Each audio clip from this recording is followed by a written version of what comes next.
বাংলাদেশের স্বাধীনতা যুদ্ধ বা মুক্তিযুদ্ধ এর ইতিহাস। বাংলাদেশের স্বাধীনতা যুদ্ধ বা মুক্তিযুদ্ধ হল ১৯৭১ সালে তৎকালীন পশ্চিম পাকিস্তানের বিরুদ্ধে পূর্ব পাকিস্তানের সশস্ত্র সংগ্রাম ও বিপ্লব। ২৫শে মার্চ রাতে পাকিস্তানি বাহিনীর অপারেশন সার্চলাইট ও গণহত্যার জবাবে ২৬শে মার্চ বঙ্গবন্ধু শেখ মুজিবুর রহমানের স্বাধীনতার ঘোষণার মাধ্যমে শুরু হয় এই যুদ্ধ। ৯ মাস রক্তক্ষয়ী সংঘর্ষের পর ১৬ ডিসেম্বর পাকিস্তান বাহিনীর আত্মসমর্পণের মাধ্যমে বাংলাদেশ বিজয় লাভ করে। মুক্তিযুদ্ধের ইতিহাসকে প্রধান কয়েকটি ধাপে ভাগ করা যায়। ১. পটভূমি ও ঐতিহাসিক আন্দোলন ১৯৪৭ থেকে ১৯৭০। ভাষা আন্দোলন ১৯৫২।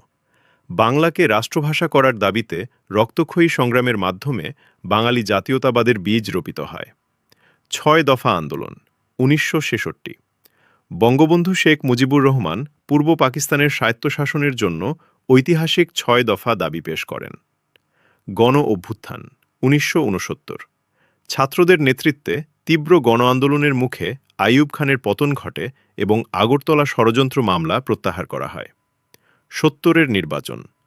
এই নির্বাচনে আওয়ামী লীগ নিরঙ্কুশ বিজয় লাভ করে, কিন্তু পাকিস্তানি জান্তা ক্ষমতা হস্তান্তরে অস্বীকৃতি জানায়। ২.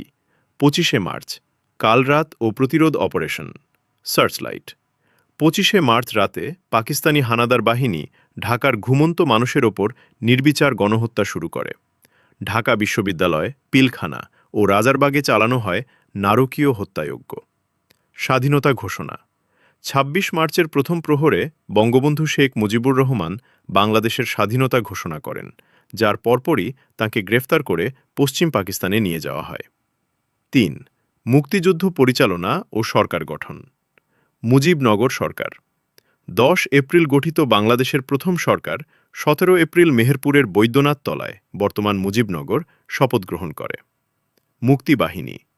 কর্নেল এমএজি ওসমানীর মুক্তিবাহিনী। কর্নেল এমএজি ওসমানীর নেতৃত্বে নিয়মিত ও অনিয়মিত গেরিলা যোদ্ধাদের নিয়ে মুক্তিবাহিনী গঠিত হয়। পুরো বাংলাদেশকে ১১টি সেক্টরে ভাগ করে যুদ্ধ পরিচালিত হয়। ৪. গণহত্যা ও শরণার্থী সংকট।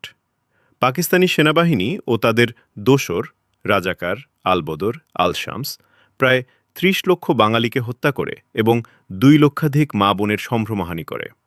প্রাণ বাঁচাতে প্রায় ১ কোটি বাঙালি প্রতিবেশী দেশ ভারতে আশ্রয় নেয়। ভারত সরকার ও জনগণ এই সময়ে বাংলাদেশের শরণার্থীদের আশ্রয় ও মুক্তিযোদ্ধাদের অস্ত্র দিয়ে সহযোগিতা করে। ৫. চূড়ান্ত বিজয় ডিসেম্বর ১৯৭১। যৌথ বাহিনী। ৩ ডিসেম্বর ভারত আনুষ্ঠানিকভাবে যুদ্ধে জড়িয়ে পড়লে মুক্তিবাহিনী ও ভারতীয় বাহিনীর সমন্বয়ে যৌথ বাহিনী গঠিত হয়।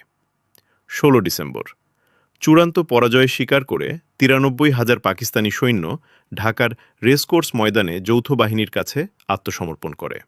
অর্জিত হয় লাল সবুজের স্বাধীন সার্বভৌম বাংলাদেশ। মুক্তিযুদ্ধে নারীদের অবদান। মুক্তিযুদ্ধে নারীদের এই অসামান্য অবদান নিচে কয়েকটি প্রধান ধাপে আলোচনা করা হল। ১. সশস্ত্র অংশগ্রহণ। পুরুষদের পাশাপাশি অনেক নারী সরাসরি অস্ত্র হাতে রণাঙ্গনে যুদ্ধ করেছেন। তাদের মধ্যে তারামুন বিবি এবং ডাক্তার সেতারা বেগম সাহসিকতার জন্য বীর প্রতীক খেতাবে ভূষিত হন।